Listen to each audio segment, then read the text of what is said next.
Hey everyone, welcome to a special edition PwnDefend video.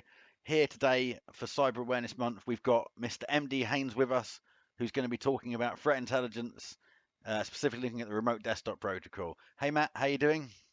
Yeah, I'm really good, thanks. How are you doing, Dan? Not bad, not bad. Today, right, so what are you going to cover for us, Matt?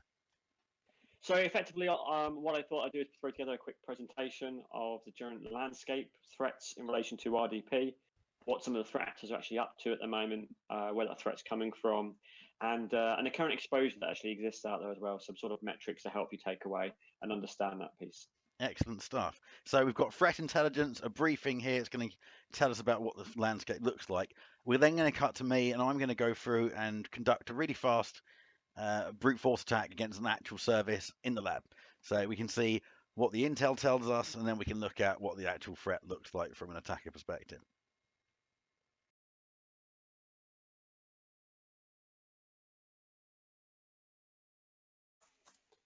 So as Dan and myself were just saying, what we're going to do now is provide a threat intel report of the general atmospherics and landscape of what's actually occurring from a remote desktop services perspective.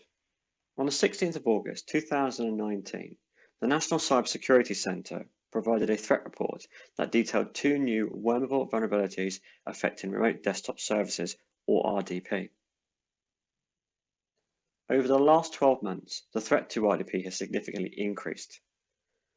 And on the 30th of July 2019, the Canadian Cyber Centre released an advisory relating to a new malware known as T-Flower that was exploiting RDP connections.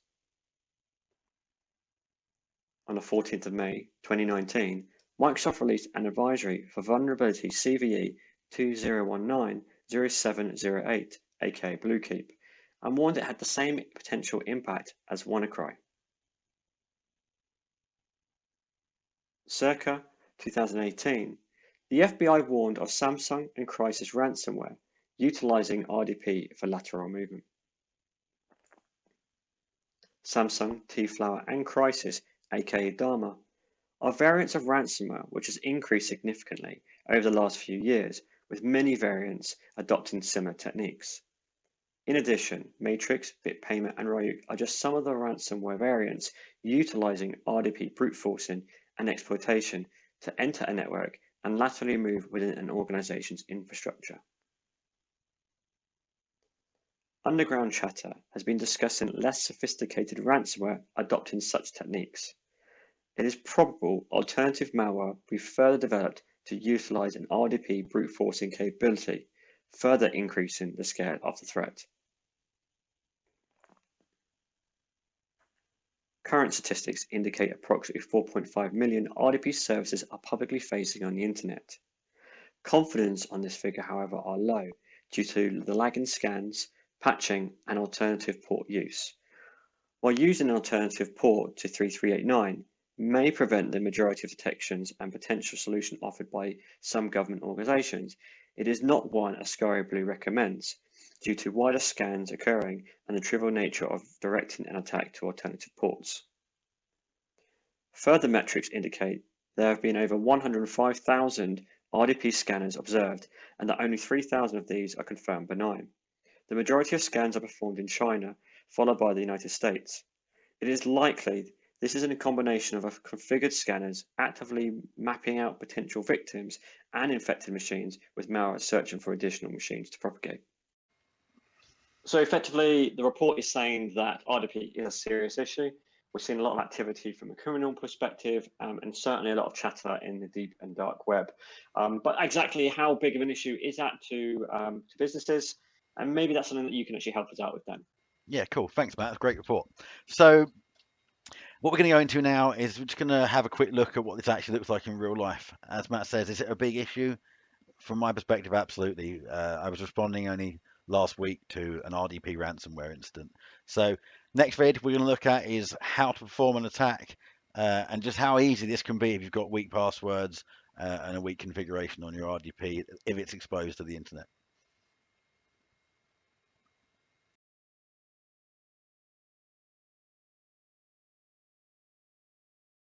When customers have got exposed RDP services on the internet, Now, this can be either on premises, in a colo, or as part of a cloud service provider IaaS offering.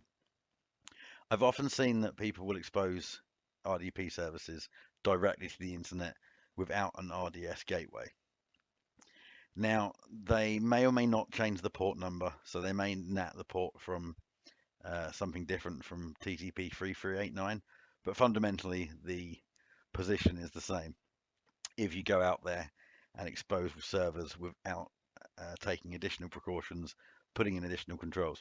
So what we've got here is I've got my attacker machine running Kali. It's all going to be on private IP addresses, this, so bear with regards to simulation, but we've got an attacker machine. We're going to pretend I'm on the internet. I've got an attacker. I've prepared a brute force attack for an account run on the target. I've got a target server which I've listed as being in DMZ. Now, what we're going to do here is we're going to just create a quick user account.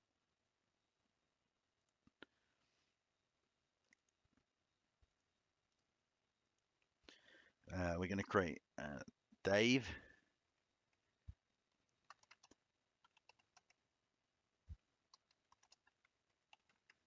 And we're going to give Dave a weak password.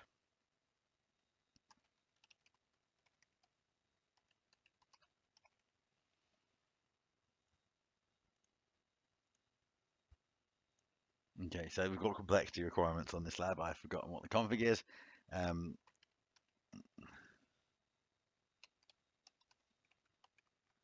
So we are in, I'm going to think, right, what's the usual human things we do? So people will probably put in stuff like it's now autumn 2019, autumn 2019. Hey, we'll put an exclamation mark on the end as well, just to be really super secure, right? So we've got Dave, we've got a complex but weak password. We're going to give Dave, we're going to give Dave access to RDP. So we're going to give him a member of the remote desktop users group. And we're just going to check. We're going to check that the firewall is configured to allow this through. So remote desktop is enabled on the domain and private profiles. So in this example, he'd be in what we call a public profile, but it will work for now in the lab. Here we go. Dave is there. We're going to just check locally that Dave can log in and I can type.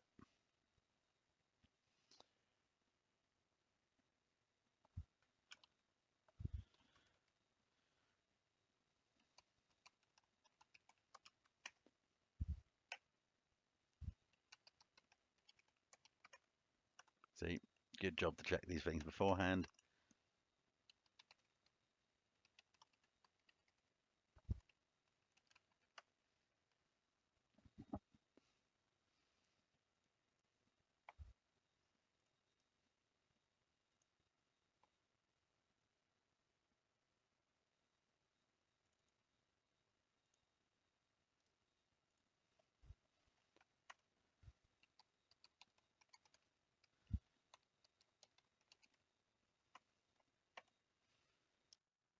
Okay, so I just dropped the exclamation mark off the end of this.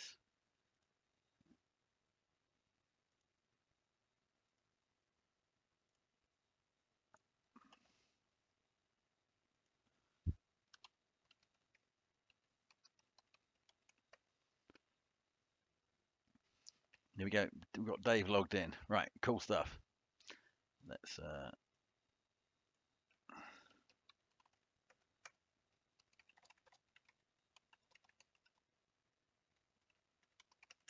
so we're going to put a secret flag in here.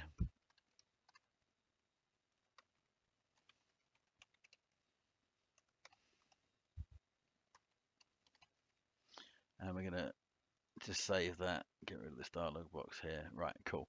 So Dave is a user account that can log in with a long but ultimately weak password. We're going to need to generate a password list that specifically has this in. So for the sake of a demo, I'm going to just output the contents of RockU. We're going to do 20 times, and we're going to do that to our current location, user, share word list, demo.txt. We're now going to, you see how many typos I make, cat user share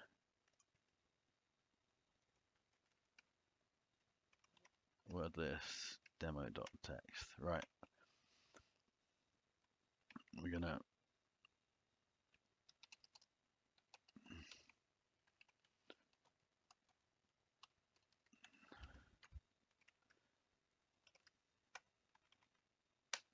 Cool. Right. You can see there, number 21 on the password list is autumn 2019.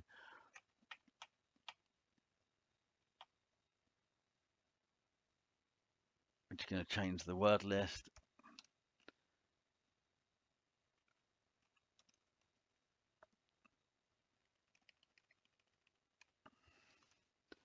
Change this to the username Dave.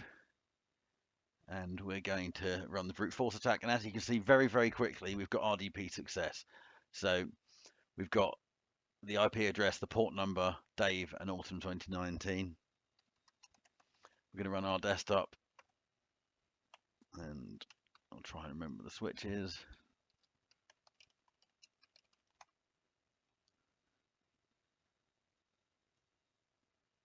This is what happens all the time. You spend most of your time actually looking at what commands you've forgotten over the time. So we're looking at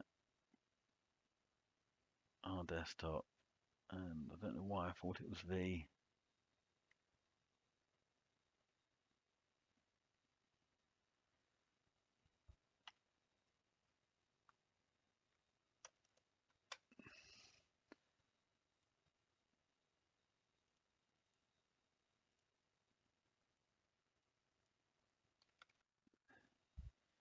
We've got username Dave, autumn 2019, and I'm in. Now, okay, excluding my typos, you can see there that an attacker from the internet can use a passive scanner such as Shodan or Census, or conduct active scans using MassScan and Nmap, like the port scanners. So they can look for servers on the internet that are exposed. Now, there are a lot of remote desktop servers exposed, either on port 3389 or custom ports. A lot of these servers aren't configured to lock accounts out. They're not configured to have multi-factor authentication. They don't have RD gateways installed, so they're missing a lot of controls. Once I'm in, I can then look at either escalating privileges, moving laterally, or a combination of these to try and further my goals as an attacker. But you can see we have managed to steal Dave's email password and compromise the box from a userland perspective. So very easy, very fast attack. You can be hit constantly. When you look at RDP servers on the internet, we run honeypots to do this. They are constantly getting hammered from a range of IPs. So it's really important to ensure the right controls are in place. Now, what we're going to see on the target is we're going to see that there's a few things not configured correctly. Now, Dave does not have high privilege access, but we're going to log in as the admin quickly, and you can see that this server doesn't have what's called network level authentication, NLA, enabled. What this is a pre-authentication protocol to stop people just being able to like remotely connect via our desktop. So without this, they can literally start doing username enumeration. So you absolutely want to tick that. You also want to think about passwords and lockouts. So We're going to take a look at the current policy on the box.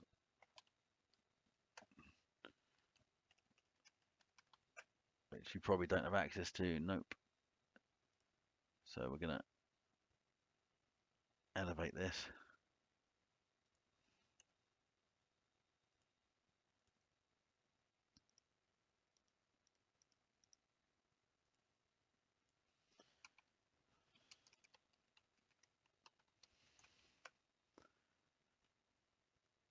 So now we've got an elevated prompt. We're going to look at the resultant set of policy. This is a bit old school. You can do this in other ways. Hopefully ones that don't cause things to hang. So call RSOP run. From a command line, you can use GP result, and you can browse all of these manually in WMI and use PowerShell. So there's loads of ways to investigate this. But we can see here that account policies, account lockout. There's no account lockout defined. So this server is completely vulnerable for brute force attacks. We haven't deployed any additional security software on this box, but most security products will not alert you to this happening. If someone does brute force successfully due to a weak credential on an exposed port, you're not going to know about it unless they start dropping files and doing malicious activities to get caught by signature detection. So in a future webinar, I'll show how you can use behavioral detection to stop this kind of stuff. But for now, that is the starting point of a great many ransomware attacks from an RDP perspective.